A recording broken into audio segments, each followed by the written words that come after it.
Samantala sa ating trending news, dalawang kotse naggitgitan sa toll gate. Kung sino ang may kasalanan sa bungguan na yan, alamin natin mula kay RH09 Sunny Casulia.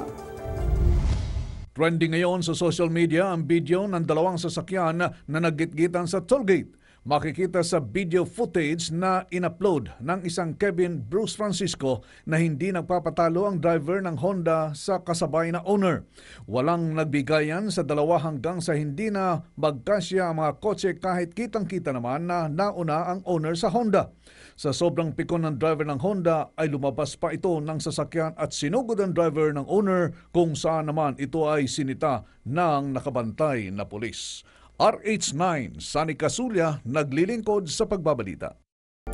I-like po ang page ng DZRH News Television para updated at i-share ang trending news na balitang ito para mas marami ang makabalita at mag-comment para alam namin ang opinion mo.